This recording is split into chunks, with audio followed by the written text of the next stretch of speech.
बिस्मिल्लाहिर्रहमानिर्रहीम। सभी इंडियन दोस्तों को इंडिपेंडेंस डे मुबारक। आज व्हाट्सएप पे स्टेटस चेंज किया था और अपना फ्लैग भी लगा दिया 15 अगस्त, लेकिन सोचा कि साथ में एक मैसेज भी अपने सारे भाइयों को बहनों को भेजा जाए जिसमें कुछ चीज़ें क्लियर हो जाए। देखिए, इंडिया ये एक बहुत पुरानी तहजीब है, बहुत पुराना कल्चर है और अल्हम्दुलिल्लाह जितने लोग इंडिया में हैं ये सारे लोग प्राउड करते हैं कि हम इंडियन हैं और होना भी चाहिए अल्हम्दुलिल्लाह। अल्लामा इकबाल ने भी जब कहा तो यही कहा ना कि सारे जहाँ से अच्छा हिंदुस्तान हमारा, हम बुलबुलें हैं इसकी ये गुलसिता हमारा। तो वाकई में ये गुलसिता हमारा है और इंडिया की तरक्की इससे हमें खुशी मिलती है और मिलनी भी चाहिए, ये नेचुरल है। लेकिन कुछ कॉन्फ्लिक्ट्स होते हैं, कुछ झगड़े, जिनमें से लैंग्वेज एक है कि लैंग्वेज उर्दू, हिंदी या दूसरी लैंग्वेज। हिंदी काफ़ी बोली जाती है लेकिन जो असल में हिंदी बोली जाती है सारे इंडिया में वो रियल हिंदी नहीं है। अगर प्योर हिंदी अगर बोली जाए तो आधे लोग तो समझ ही नहीं पाएंगे। इसी तरीके से उर्दू भी जो है अगर प्योर बोली जाए तो आधे लोगों के सर के ऊपर से ही जाएगी। अभी जितनी बातें मैं कर रहा हूँ ये हिंदी और उर्दू का मिक्स है और हिंदी और उर्दू में से कौन सी लैंग्वेज पुरानी है और कौन सी नई है ये अपने आप में एक अलग टॉपिक है। इसमें जो है इख्तिलाफ है, इसमें डिफरेंस ऑफ ओपिनियन है। काफी लोग इस तरफ ही गए हैं कि उर्दू ज्यादा पुरानी है। अब कोई भी पुरानी रहे, अब इंडिया की जो सबसे पुरानी लैंग्वेज है वो तो तमिल भी बोल रहे हैं लोग और तमिल है वाकई में बहुत पुरानी लैंग्वेज। संस्कृत है तो क्या हम लोग उसको भी इंडिया की नेशनल लैंग्वेज बना दे, उसके लिए लड़ें? ये लैंग्वेज ये लड़ने के लिए नहीं, ये प्यार मोहब्बत के लिए है। रिलीजन को ले लीजिए, रिलीजन भी जो है, कोई भी रिलीजन कभी भी लड़ना नहीं सिखाता, मजहब नहीं सिखाता, आपस में बैर रखना। हिंदी है हम वतन है, हिंदुस्तान हमारा।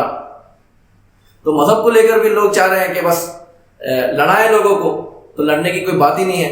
बोलता है कि जाओ उनसे पूछो, उनसे पूछो। पाकिस्तान जब बना तो जो लोग खुशी से गए वो गए, जो लोग खुशी से यहाँ पर रहे वो रहे। वहां पर जाने वालों की भी अपनी चॉइस थी, यहाँ पर रहने वालों की भी अपनी चॉइस है। और कितने लोग तो यहाँ पर जो है मुसलमान बाद में बने हैं। मेरे कितने जान पहचान वाले, इनके सरनेम अगर आप देखेंगे, पावस्कर, चिंचोड़कर, फिर पटेल, मोदी, ये सारे सरनेम। अब ये सारे लोग तो जो है पहले से तो मुसलमान नहीं थे, एक पीढ़ी, दो पीढ़ी, तीन पीढ़ी पहले जो है मुसलमान बने हैं। तो क्या इन लोगों को भी निकाल देंगे? तो आज भी अगर कोई बंदा गैर मुस्लिम से, what ever religion he is following, अगर वो मुसलमान बनता है तो क्या वो इंडियन नहीं रहेगा? तो रिलीजन को और नेशनलिज्म को या किसी भी और चीज को जो है मिक्स कर देना और इससे आपस में लड़ना झगड़ना, ये अक्लमंदी की बात नहीं है। ये जो मैं आपसे रिलीजन, लैंग्वेज और कल्चर और दूसरी चीजें जो है बता रहा हूँ, ये सब अपने आप में ऐसे टॉपिक्स हैं कि इस पर वीडियोस नहीं, इस पर किताबें लिखी जा सकती है। नेशनल एंथम, मुसलमानों के जो कुछ मुद्दे होते हैं कि नेशनल एंथम जन गण मन अधिनायक, ये नहीं पढ़ते तो इसमें पढ़ने में असल में कोई मुश्किल नहीं है। बस एक आध लाइन जिसमें जो है भारत को भाग्य विधाता बताया गया है, इसकी वजह से नहीं पढ़ते। मुसलमान अपने आप को देशभक्त नहीं कहता, वो देश प्रेमी कहता है। तो इससे क्या फर्क पड़ता है? एक बंदा जो देश प्रेमी बोलकर देश की प्रगति के लिए काम करे या एक बंदा जो अपने आप को देशभक्त कहकर देश की प्रगति के लिए काम करे, तो इसमें क्या मुश्किल है? यानी देश की तरक्की के लिए, प्रगति के लिए, सक्सेस के लिए तो बात तो एक ही है। टर्मिनोलॉजी के लिए ना लड़े कि ये बंदा यहाँ पर ये टर्म क्यों नहीं यूज करता, ये क्यों नहीं बोलता कि मैं पहले इंडियन हूँ बाद में मुस्लिम हूँ, मैं पहले ह्यूमन हूँ बाद में मुस्लिम हूँ।